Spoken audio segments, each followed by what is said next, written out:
So this is a 2007 BMW 525i.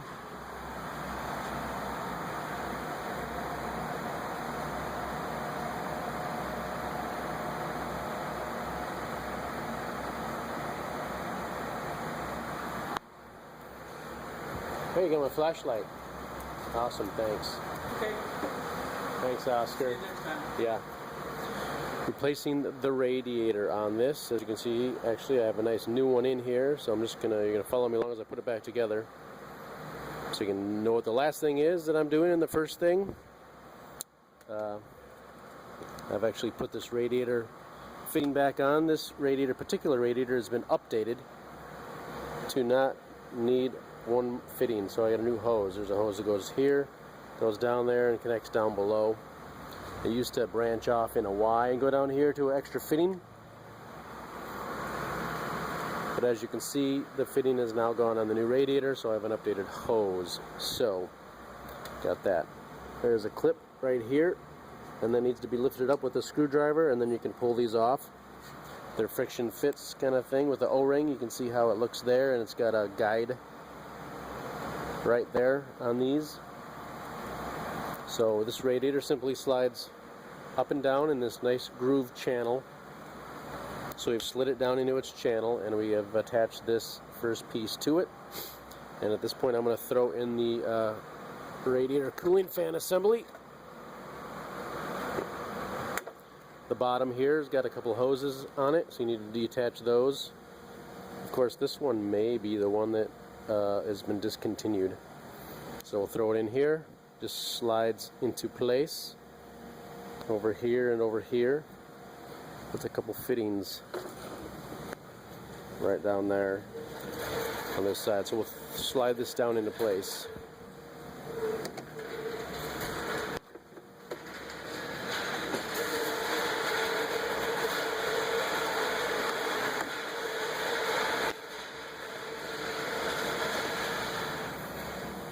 To work our way around to this end here.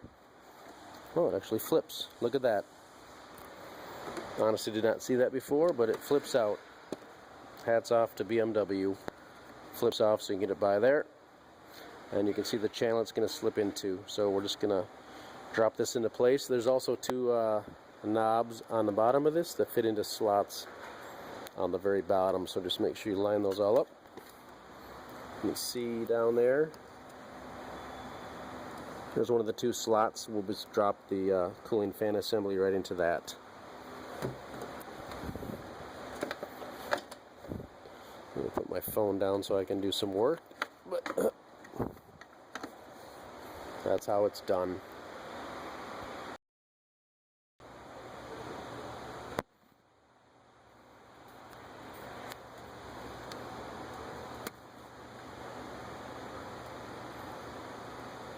So you can see it set into place.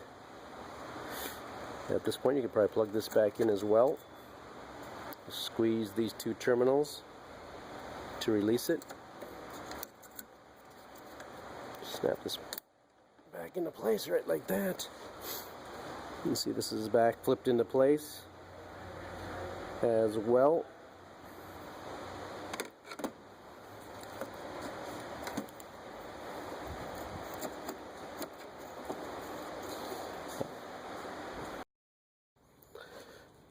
So you can see how this fitting is up.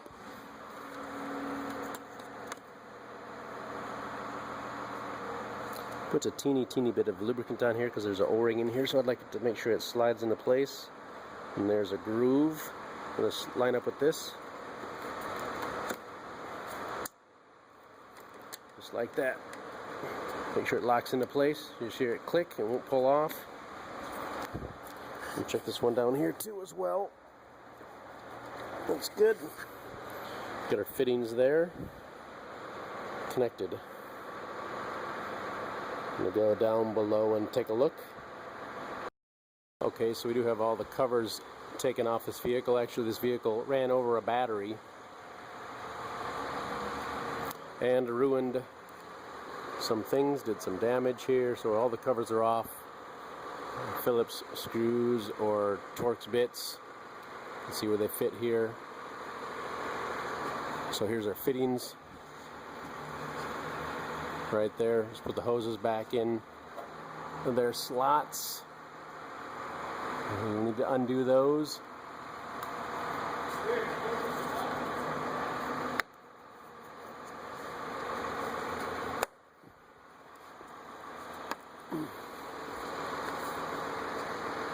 One of them was broken, I believe, before I got here.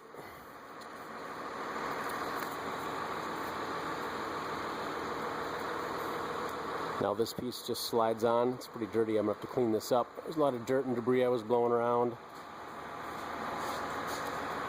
There's a hook up there somewhere, and you'll see it hooks over the top of something. So you hook it over the top, and then it will align that fitting, and then you can push this up, and it'll engage that clip right there.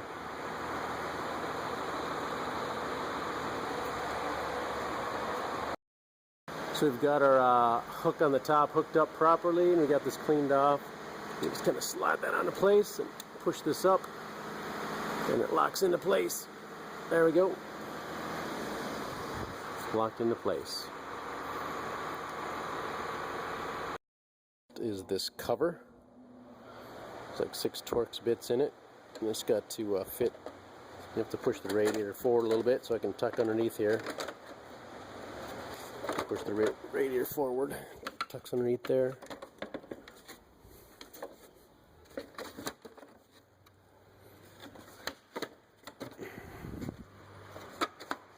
Just like that.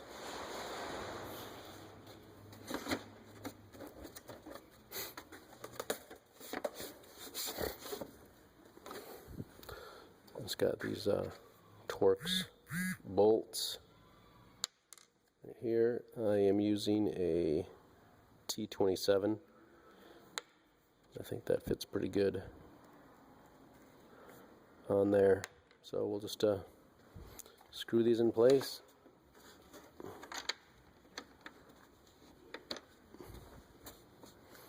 Make sure everything lines up on this.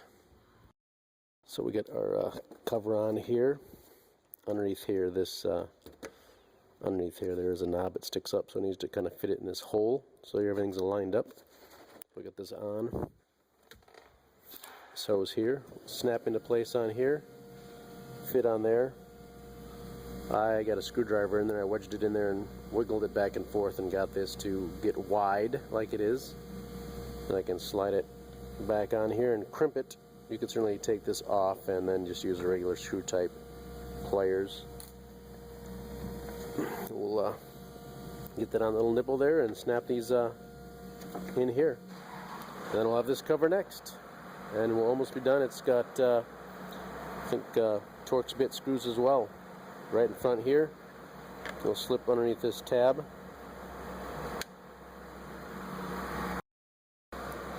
We got this here, and we'll slide it underneath.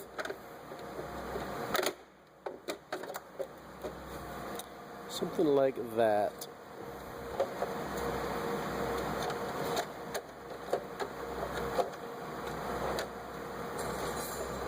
This cable out of the way.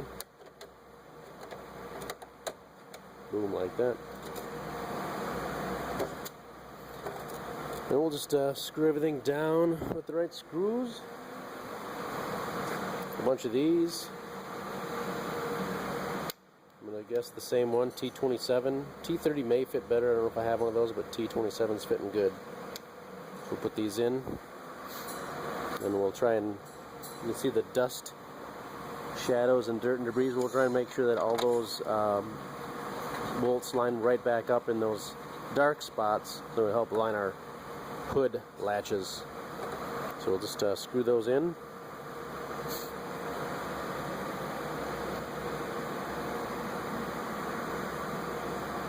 And then we'll fill it with coolant in the overflow jug. The description.